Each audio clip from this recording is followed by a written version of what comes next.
Good evening to those who listen. It is February 28th, 2018, 6:01 p.m. And I just wanted to show you the weird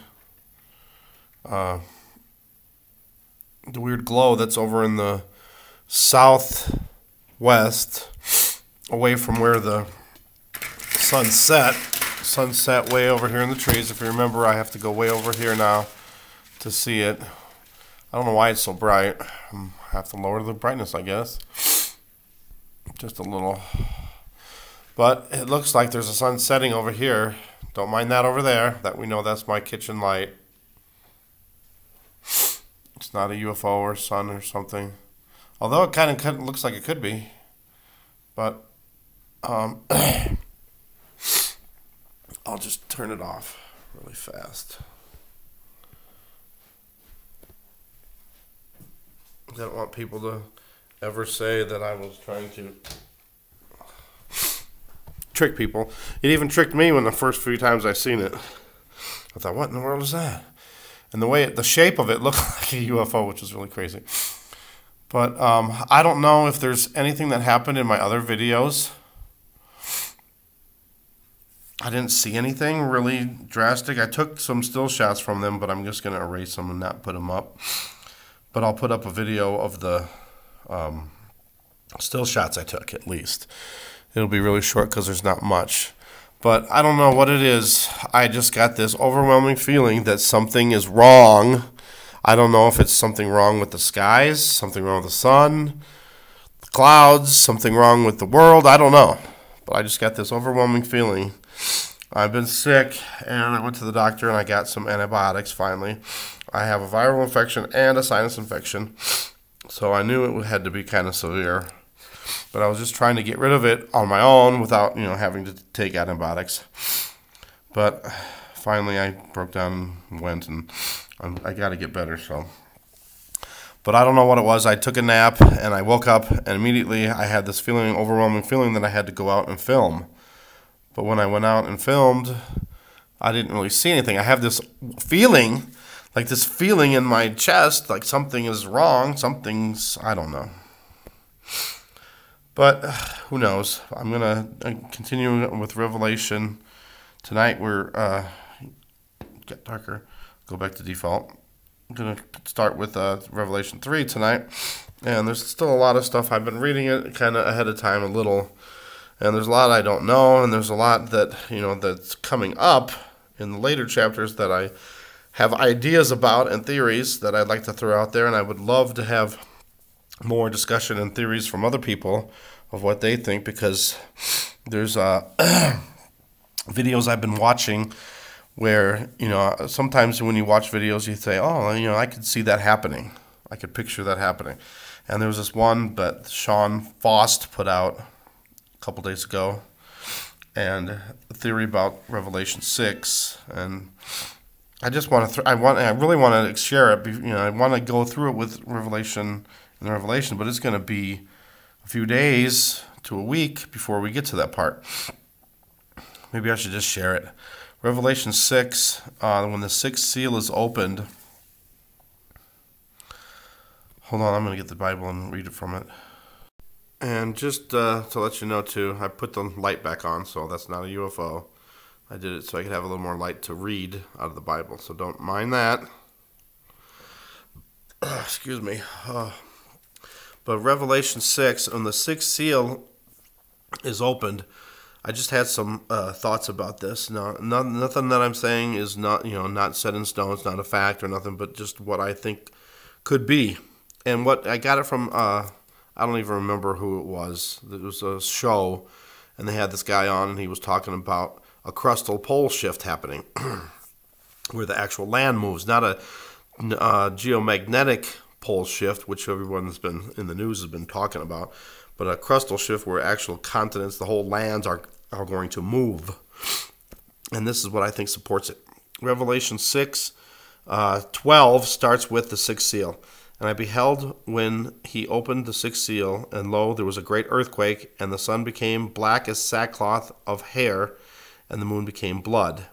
And the stars of heaven fell into earth, even as a fig tree casteth her untimely figs, when she is shaken of a mighty wind. And the heaven departed as a scroll when it is rolled together, and every mountain and every island were moved out of their places. And then it goes on, about how people tried to hide themselves from what's coming. But anyway, I'm thinking, and he thinks that this event is the pole shift. And what I came up with out of this is that this would prove, to me at least, that there is not a pre-tribulation rapture. According to this would mean that the pole shift happens before the rapture occurs. And if we go back to the fifth seal, which I will go back to the fifth seal, it's Revelation 6, verse 9. It says, "And when he had opened the fifth seal, I saw under the altar the souls of them that were slain for the word of God and for the testimony which they held. And they cried with a loud voice, saying, How long, O Lord, holy and true, dost thou judge and avenge our blood on them that dwell on the earth? And white robes were given unto them, every one of them, and it was said unto them that they should rest yet for a little season, until their fellow servants also and their brethren that should be killed as they were should be fulfilled." So that means, to me, we know that the dead in Christ shall rise first before we are raptured. So to me that's like it's to me at least, I see it as the fifth seal, is the souls of all the saints and believers that have died already, and they're still waiting for their time to go to heaven, and they have to wait until the second resurrection. So that, to me, that means that the rapture has to be at least at the midpoint of the tribulation or at the end of the tribulation. So I've narrowed out to me, at least in my mind, I've narrowed out the pre-trib rapture. I don't know why it got brighter suddenly.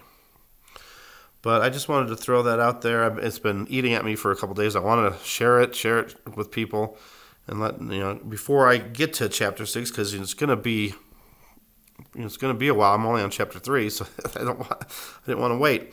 But let me know what you guys think about that. There's so many chapters in here, and they're kind of, to me, that seems like Revelation is kind of mixed. The certain parts of it doesn't seem like it goes in an order. So I'm just throwing that out there, and I heard that on there, and to me it just, a big light bulb appeared in my head, and boom, that's what it means to me, that the rapture has to occur mid or end of tribulation. And just let me know what you think about that. Oh, and also there's one other thing about that too. He also mentioned that when this happens, when the pole shift happens, every mountain, every island is going to be moved. Power grids are going to go down. We're not going to have electricity, all that stuff.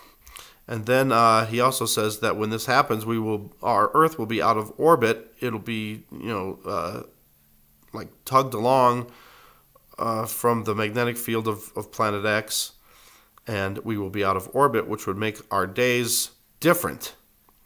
So here's where the day and the hour of the rapture, no one will know. And he said this too, and it was really interesting. And I'm not saying it's true, but it could be. Maybe when we go out of orbit, we will actually be getting closer to the sun, which would make our days shorter. In the Bible, it also says that the days will be shortened for the elect's sake.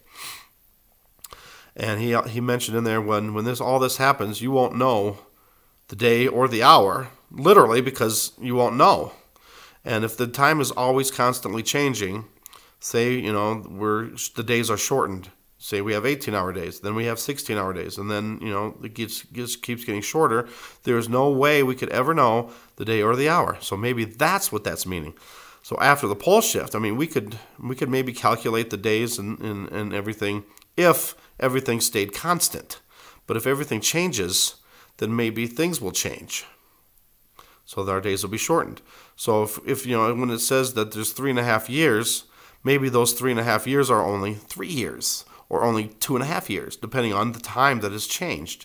And maybe that's why no man will know the day or the hour. I always thought that was strange, why we could never know the day or the hour. So that's just something I thought of, and it's just something for discussion and debate. And I really want to get into the Revelation more, because the things we're seeing, I think, are part of that. And I had a dream. I had this dream, and it was like something for me, I thought, because, when it says there will be signs in the sun and the moon and the stars, I always wondered all my life, I've never seen signs in the sun until now, until after this eclipse happened. Now there's like signs in the sun all the time. And in my dream, I had this vision of a halo. And the halo is supposed to be a rare occurrence, a rare event, but we see it all the time now.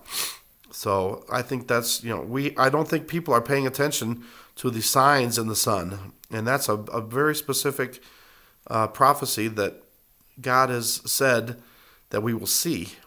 And we would only see that in the end. And to me, it holds true, because I've never seen anything weird or signs of the sun in my life until just this last 6, 8, 9 months, whatever, since August of last year. And now I'm seeing signs in the sun all the time. So there we go. I just want to throw that out there. We'll definitely dive more into it when we get to Revelation 6. But I just wanted to throw that out there. I didn't want to wait around any longer, because I want to get it out there, because I don't know. I just feel like something tells me that God is telling me that I need to put this out there. I don't know if anyone maybe hears this and maybe has some ideas or comments about it, and maybe to add on to it. Please feel free. I just want us to debate and discuss this. Thank you guys for watching. Thanks for subscribing. God bless.